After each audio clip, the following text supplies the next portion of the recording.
Hey everybody, welcome to Breakfast with Bob from CLASH Daytona. My name is Bob Babbitt. We're brought to you by Toyota, Captiva Spine, Foundation Risk Partners, USA Triathlon. Our next guest, a four-time Escape from Alcatraz champion, 2016 Olympian, coming off of winning Ironman 70.3 Oceanside, Mr. Ben Kanute. How you doing, Benny?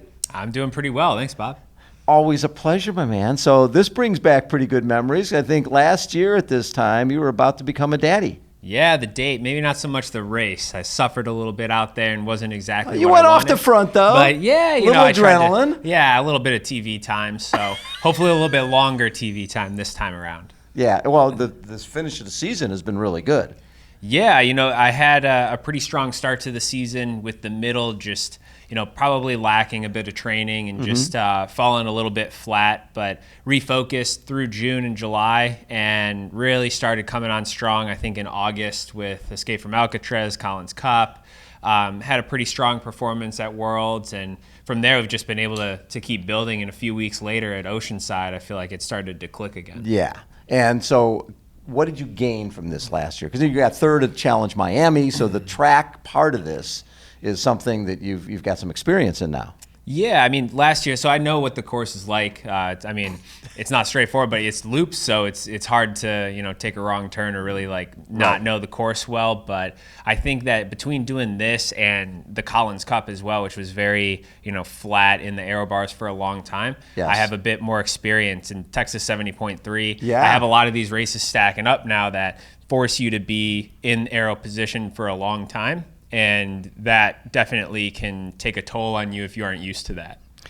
And I know beginning of the year you were hoping it would be an Olympic year. Mm-hmm. And how long was it before you realized, you know what, if the mixed relay happens, it happens, but I can't be putting my eggs in that basket? I think from the beginning, I wanted to qualify, but kind of do it on my terms. And right. I felt that, throughout the past few years, I'd put my foot forward as one of the best relay guys in the U.S. And I knew that going about that was going to be a little bit different, and it was going to be harder to, have myself noticed compared to some of the other guys who were fully focusing on ITU. So I feel like we made the best case that we could. Maybe the year gap wasn't exactly ideal for timing with how some of the guys were coming up and how I approached training that year. But obviously I put together a great team, and it's how discretion works sometimes. They pick who they think is going to be best. And I just kind of refocused and put a lot of effort into getting ready for the second half of the year. So when you look at your little tri group when you're a kid, and here's you're an Olympian, you're a four-time Alcatraz champion, and Kevin McDowell finished sixth in his Olympic experience, or fifth. Sixth, yeah. Sixth. That's pretty cool coming out of the same small club in Chicago. Yeah, it's pretty wild, and I think it's a testament to us putting in the effort to be pretty much the first high-performance junior team out there, and to now look at the junior scene and see how many good guys and girls are coming up. It's really exciting. What are the plans for this next year? Will you focus still 70.3 Alcatraz, that type of thing, or is it full Ironman down the line? Well, the full Ironman's getting closer and closer, so no real set date yet. I think next year I'm still waiting on all the schedules to come out. it's a lot now. Yeah, they have some stuff set. Yeah, they have 2 Ironman World Championships, like full distance, and there's a lot of, I think, halves and opportunities like the CLASH races, and the PTO races. Like there's going to be a lot of good opportunities, I think. So just kind of waiting until it's all spread out on the table before us, and then we'll start piecing it together. When you look at the success you've had at the different styles of racing, when you talk about Alcatraz, that's a totally on its own type of beast, because you've got, they dump you off on a boat, middle of the freaking ocean, you're swimming back in from Alcatraz, and this year was a tough swim. Yeah, right, really, compared to normal. And then you've got the sand ladder, and then at the same time, something like Challenge Miami, which is aero bars, and same with Collins Cup. How do you balance that and be successful at all of it? Yeah, I think when it comes down to it, I think it's just that grit that it takes for an Escape from Alcatraz or a Miami, and that's what racing is about, and that's how I like to race. And I just like putting my head down and going and seeing what I can do on the day and trying to win races. So St. George 70.3 will be a world championship again. For one of the few times, only time it's going to be, well, for one of the few times, there'll be 2 times in a row they'll have 70.3 world, same place. Is that a target for you as well? Because you've done so well there. Yeah, that's definitely circled on my calendar. And, I think that we have a good idea of what it takes to win there. Now, having, raced it, watched what, the top couple guys have done, and the bar is always being raised, so you have to plan to be even better than that. But I think having a full focus on that next year and trying to take home a world championship on U.S. soil is high up on my list. Who do you look at when you look through the start list? Obviously, different from last year's Daytona, different from Miami. There's guys who are coming. This is a different distance, a little shorter distance, but you've got people coming from Olympic, you got format, you got Christian Blumenfeld, and at the same time you got people coming from Ironman and 70.3. How do you attack it?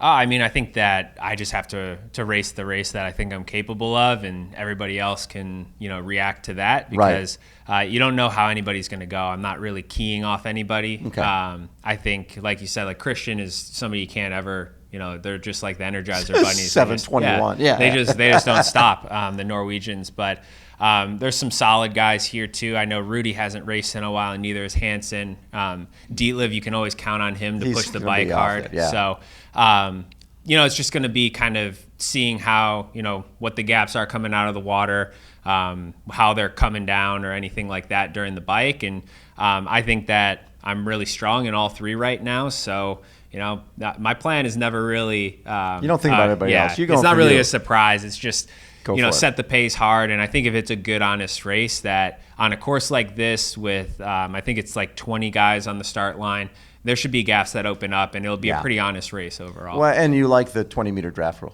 Yeah, that'll be great. And I think it makes it a little bit more difficult for people to sit in or relax or anything like that. And now, having done a couple of races on these racetracks, like there's always a section where you have to be thinking, because the wind is coming at you from 4 different directions because you're going in circles. Yeah. And on this one, I think one of the big things is just staying focused, because you have 50 miles on a, 2.5 mile track. So you're doing 20 laps, and like staying focused on your nutrition, your power, and all of that kind of takes its toll when there's no break of, a corner anywhere to sit up or do anything. Yeah.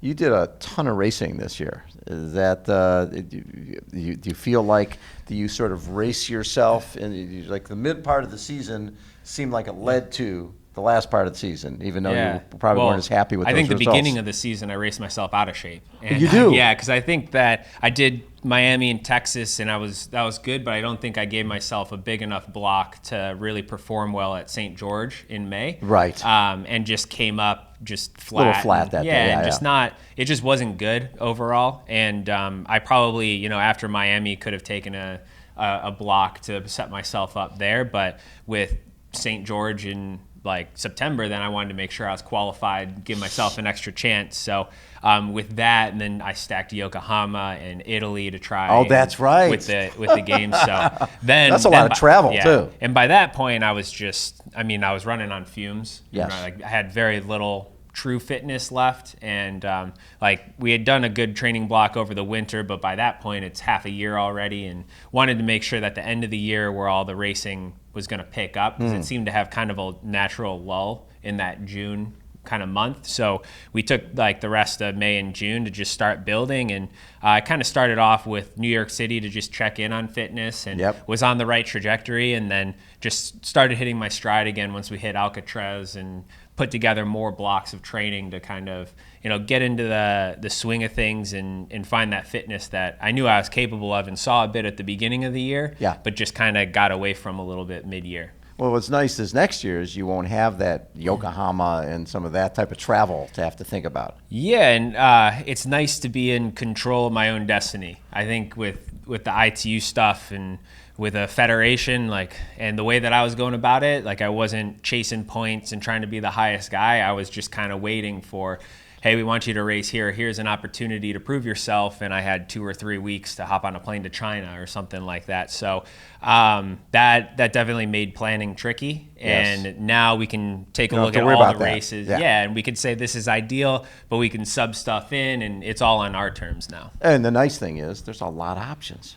Yeah, there's a ton. It's an exciting time in triathlon to have, It really is. a few different people really investing in the sport and creating, races like this where we get to race on, Yes. one of the most iconic racetracks in the world. And from a PTO experience, that race, that Collins Cup thing was something like I had never seen before. Oh, it was And great. you had the 4th fastest time overall there. Yeah, it was a great day. And I think that, I think TV is adding, an extra element. And because of that, and because of, the investment that the PTO, CLASH, like these people are making in the pros, we're seeing good athletes come out and exciting racing on top of that. So it's showing our sport off in a good light. And I like it when we start seeing the same athletes racing over and over again, and seeing you and Daniel Bakkegaard.